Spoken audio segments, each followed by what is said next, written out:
Hello, students of class 7. Good morning. I am Malik sir. I am going to start a new chapter, chapter number 14, electric current and its effect. Right? पीछे हम लोगों ने 13 chapter खत्म किया है, time and motion. उसका कल मैंने आपको क्वेश्चन आंसर दिया था, है ना? तो मुझे लगता है आप लोगों ने लिखना स्टार्ट कर लिया होगा. तो आगे हम लोग एक नया चैप्टर स्टार्ट कर रहे हैं 14, that is the electric current and its effect, और उसके प्रभाव, है ना? देखिए आज के लाइफ में आज का लाइफ जो है हमारा, इलेक्ट्रिसिटी जो है आज के लाइफ में काफ़ी इम्पॉर्टेंट है, इम्पॉर्टेंट सोर्स है एनर्जी का. और actually electricity provide a form of energy call electrical energy. और जो इलेक्ट्रिसिटी जो है आपको एनर्जी प्रोवाइड करता है, और जिस एनर्जी को प्रोवाइड करता है उसको हम लोग इलेक्ट्रिकल एनर्जी के नाम से जानते हैं. It is controllable and convenient form of energy, है ना? और ये जो एनर्जी का ऐसा प्रकार है जिसको हम लोग कंट्रोल कर सकते हैं और उसको यूज करना आसान है. तो मतलब एनर्जी का ऐसा फॉर्म है जिसको यूज करना और उसको कंट्रोल करना आसान है.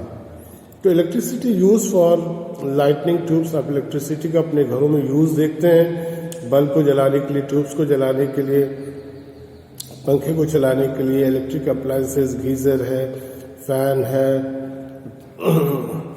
माइक्रो ओवन है, एसी है, कूलर है, मिक्सर ग्राइंडर है, आयरन है, बहुत सारे अप्लायंसेस. मोबाइल को चार्ज करना है तो सब जगह इलेक्ट्रिसिटी का यूज है. तो एक्चुअली आज के डेट में हम लोग इलेक्ट्रिसिटी के बिना अपने जीवन की कल्पना करना हम लोगों के लिए संभव नहीं है. It is not possible for us to imagine our life without electricity. बिना बिजली के हम अपने जीवन की कल्पना आज के डेट में नहीं कर सकते. ठीक है, तो यहाँ पर हम लोग पढ़ेंगे इस चैप्टर के अंदर various components of an electric circuit. Electric circuit के जो बहुत सारे कंपोनेंट्स हैं उसके बारे में, और effects of electric current in detail. और इलेक्ट्रिक करंट के इफेक्ट्स, प्रभाव क्या सब है उसके बारे में पढ़ेंगे डिटेल में, है ना? तो पहला देखिए symbols for electrical components. Electrical components जो होते हैं उनको उसी शेप में सर्किट में ड्रॉ करना संभव नहीं होता है. इसलिए उसके लिए हम लोग उसके जगह अप्लायंसेस के जगह हम लोग क्या करते हैं, उसका सिंबल यूज करते हैं. तो यहाँ देखिए the component such as cell.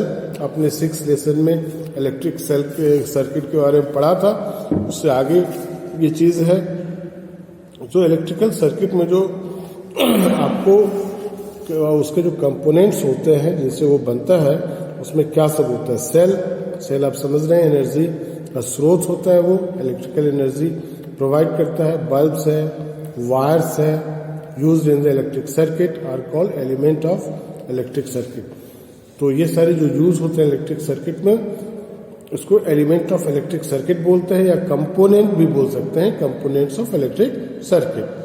और जब हम सर्किट ड्रॉ करते हैं, making the actual diagram of the cell, battery, switch, bulb etcetera, जो एक्चुअल डायग्राम करेंगे तो ये काफ़ी डिफिकल्ट होता है, डिफिकल्ट जॉब, है ना? तो दैट्स वाई, और वो काफ़ी समय भी लेता है, takes a lot of time. So the scientist, जो वैज्ञानिक है, have devised standard circuit symbol. उन्होंने जो स्टैंडर्ड जो सिंबल है सर्किट का, जो लगभग संसार में हर जगह यूज होता है, तो उन्होंने प्रोवाइड किया है, which are easy to show. इसको दिखाना और समझना, है ना, काफ़ी आसान होता है, सिंपल वे है.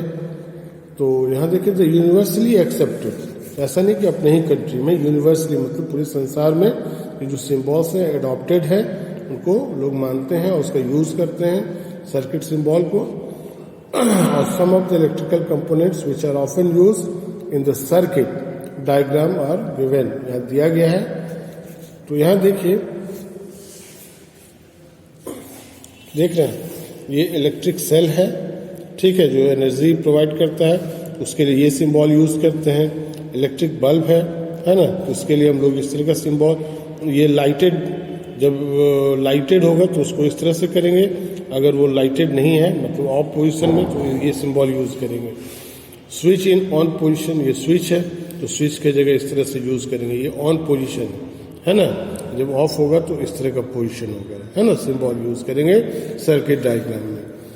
और बैटरी होता है जब एक से ज़्यादा सेल का यूज करते हैं तो उसको बैटरी कहते हैं, ठीक है, तो ये सिंबल यूज करेंगे। देख रहे हैं 3 सेल मिलकर, और बैटरी जानते हैं ये combination of more than 1 cell का जो कॉम्बिनेशन है उसको बैटरी कहते हैं, है ना, तो इस सिंबल से उसको रिप्रेजेंट करेंगे। और ये है वायर, जो तार हम लोग यूज करते हैं इस तरह का, उसके जगह ये लाइन यूज करेंगे, है ना। Wire crossing without being connected, जो बिना कनेक्ट हुए जो एक दूसरे को क्रॉस करते हैं तो उसके लिए हम लोग इस तरह का सिंबल यूज करेंगे। और वायर्स कनेक्टेड टुगेदर, जब एक दूसरे से कनेक्टेड होते हैं तो इस तरह से यूज करेंगे। और फिक्स रेसिस्टेंस के लिए इस तरह का सिंबल यूज किया जाता है ना। ये सारे सिंबल से जो इसका यूज होता है, तो हम लोग एक एक कंपोनेंट्स के बारे में पढ़ेंगे। An electric cell is a common source, है ना, इलेक्ट्रिक सेल से स्टार्ट करते हैं। एक इलेक्ट्रिक सेल जो है common source of electric current का कॉमन स्रोत है, जो run A number of devices, जिसके कारण से कई सारे डिवाइसेस काम करते हैं, चलते हैं, है ना। Electrical appliances such as torches है, ट्रांजिस्टर्स है, वॉकमैन है। वॉकमैन मतलब चलने वाला आदमी नहीं, वॉकमैन वो म्यूजिक के लिए होता है जिसको कान में लगा के हम लोग सुनते हैं। टीवी है, टीवी रिमोट्स देखते हैं, सेल लगता है। इलेक्ट्रिकल क्लॉक्स जो यूज़ होता है, लोग वाल वगैरह पे टाइम टू टाइम उसमें सेल बदलते रहते हैं। वॉचेस है, घड़ियों में लगता है। इलेक्ट्रॉनिक टॉयज जो होते हैं उसमें उसका यूज़ होता है। तो every electrical cell has 2 terminals, 2 terminals होते हैं, है ना।